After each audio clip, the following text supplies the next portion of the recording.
JDU प्रदेश उपाध्यक्ष master मुजाहिद आलम ने लोगों से जाति जनगणना को लेकर की अपील। जनगणना कर्मियों को करे सहयोग, सीमांचल वासियों में काफ़ी उत्साह। किशनगंज जदयू प्रदेश उपाध्यक्ष कोचाधामन पूर्व विधायक मास्टर मुजाहिद आलम ने जाति जनगणना को लेकर उन्होंने कहा कि सभी के सहमति से जाति जनगणना किया जा रहा है। वहीं उन्होंने कहा कि जाति जनगणना जरूरी था, इसलिए कि बिहार सरकार ने जाति जनगणना के लिए 500 करोड़ रुपया की राशि खर्चा कर रही है। बताते चले कि वहीं ठाकुरगंज एजुकेशनल ट्रस्ट के फाउंडर समाजसेवी मोहम्मद रफीक आलम ने मीडिया से मुखातिब होकर कहा कि जाति जनगणना से सभी को मालूम होगा कि बिहार में कितनी गरीबी है और कितना अमीरी है, और जाति जनगणना से बिहार में गरीबी दूर होने का मुझे पूर्ण विश्वास है कि राज्य सरकार को भी विकास करने में काफ़ी मदद मिलेगा। वहीं उन्होंने तमाम जिलावासियों से अपील करते हुए कहा कि अभी बिहार के अंदर जाति जनगणना चल रहे हैं और सभी लोगों अपने घर में, ताकि जनगणना कर्मियों को सर्वे करने में सभी का सहयोग मिले, ताकि जनगणना से कोई व्यक्ति ना छूटे। प्राइम न्यूज़ बिहार किशनगंज संवाददाता अब्दुल जब्बार की रिपोर्ट। मालूम है कि बिहार सरकार पूरे बिहार में अपने संसाधनों से जातिगत जनगणना करने का ऐतिहासिक फैसला लिया, जिसके लिए माननीय मुख्यमंत्री ने 500 करोड़ रुपए स्वीकृत करा है। और आपको पहले मालूम होगा, बिहार से एक सर्वदलीय टीम माननीय मुख्यमंत्री नीतीश कुमार के नेतृत्व में, जिसमें सभी पार्टी के नेता शामिल थे, BJP, RJD, Congress, JDU, CPI-ML, AIMIM, सारे पार्टी के लोग शामिल थे। माननीय प्रधानमंत्री से मिलकर मांग पत्र सौंपा था कि बिहार में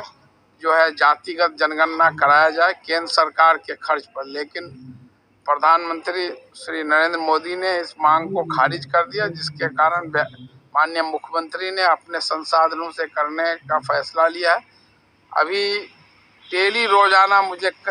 कई जगह से लोगों का फ़ोन आया था और लगातार आ रहा है। लोगों में एक कन्फ्यूजन है, संशय है कि जातिगत जनगणना में क्या करना है, नहीं करना है। कोई इसको बता दे रहा है कहीं ये एनआरसी तो नहीं हुआ। इसलिए मैं आप सभी लोगों से अपील करता हूं कि जातिगत जनगणना जो है 1930 के बाद इस देश में कहीं भी नहीं हुआ है, और जो है ये बिहार में इस बार होने जा रहा 2022 में। इसके पहले चरण में 7 जनवरी से 21 जनवरी तक जितने भी मकान हैं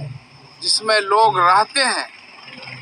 उसका जो है नंबरिंग करना है 7 से 21 जनवरी तक, और उन्हीं मकानों का नंबरिंग करना जिसमें लोग रहते हैं। अब कोई अगर मस्जिद है, वहाँ अगर लोग रहते हैं तो उसका भी नंबरिंग करना, मंदिर है अगर वहाँ रहते हैं तो नंबरिंग करना, अगर उसमें लोग नहीं रहते हैं तो उसका नंबरिंग नहीं करना है, सिर्फ नजरी नक्शा बनेगा। फिर अप्रैल से जो है जातिगत जनगणना का जो है हर घर घर जा करके लोगों से जो है पूछ करके उससे डॉक्यूमेंट्स ले करके जातिगत जनगणना जो है, जो 16 फॉर्मेट में 16 कॉलम है, उसको भर करके जो है एंड्रॉयड मोबाइल से वो किया जाएगा। तो इसलिए इस इलाके में रहने वाले जो भी जिस जाति जिस धर्म के लोग हैं, तो एक बात ख्याल रखें कि आप जिस जाति में हैं, अगर आप जो है आरक्षण के श्रेणी में आते हैं तो आपको बिहार सरकार द्वारा आरक्षण में जो नाम लिखा हुआ उस जाति का, जैसे इस इलाके में रहने वाले सुरजापुरी, तो जो BC2 में आते हैं, तो जो बिहार सरकार का जो मैं जाति जनगणना के विषय में कहना चाहूँगा कि ये हम लोगों का सौभाग्य है और नीतीश कुमार जी का ये बहुत बड़ा कदम है कि कम से कम हम लोगों के उम्र भर में तो हम लोग सुने नहीं थे कि जाति जनगणना क्या होता है, मगर अब जो जाति जनगणना हो रही है, ये हमारे सौभाग्य की बात है कि जाति जनगणना हो जाने से हम सबों को बहुत बड़ा एक अभिमान होगा, अरमान होगा कि नहीं, हम लोग इतने संख्या से हैं और सभी जातियों को एक एक अपने मन का भरम टूटेगा और सभी जाति उल्लास करेंगे कि नहीं, हम लोग इतने में से हैं। और दूसरी बात कि सरकार के नॉलेज में भी यह बात आ जाएगी कि हाँ, किस जाति में कितने लोग हैं और हम लोगों को खुशियाँ मनानी चाहिए कि नहीं, जनगणना होने से या जातिगत जनगणना होने से हम लोगों में बहुत ही बड़ा अच्छा है और बहुत ही बड़ा हम लोगों को आशा है कि हम लोग क्या है, कौन पिछड़े हैं, कौन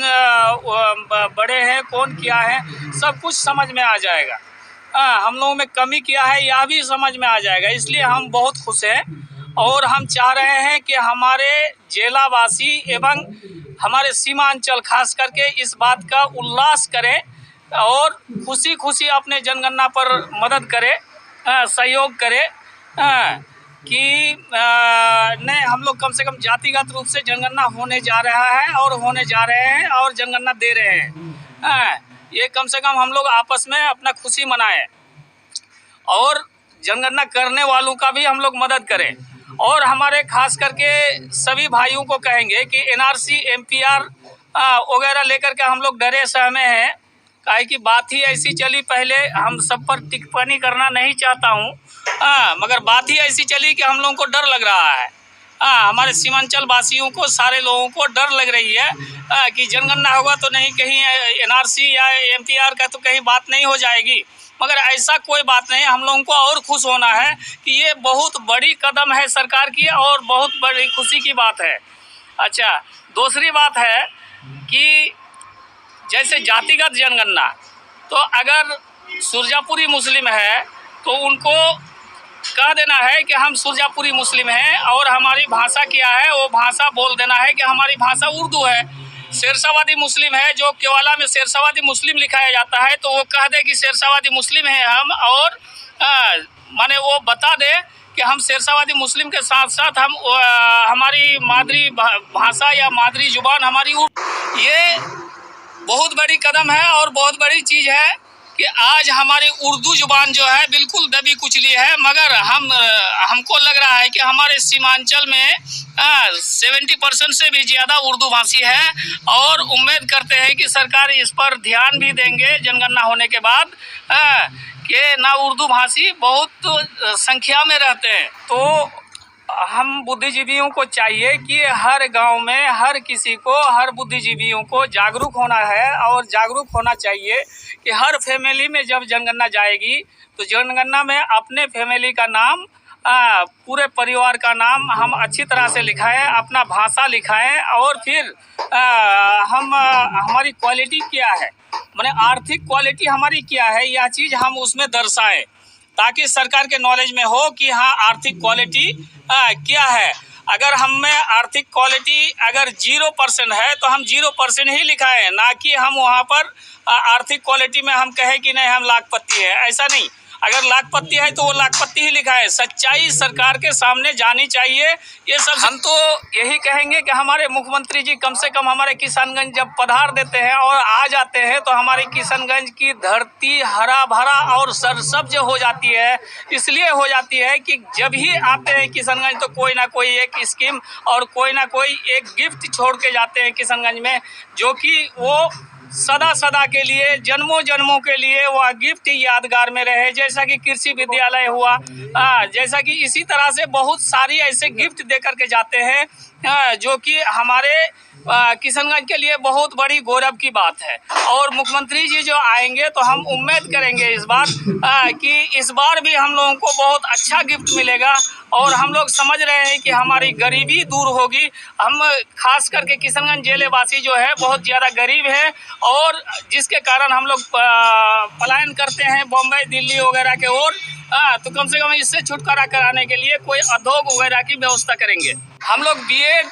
या फिर किसी टेक्नोलॉजिकल या फिर किसी भी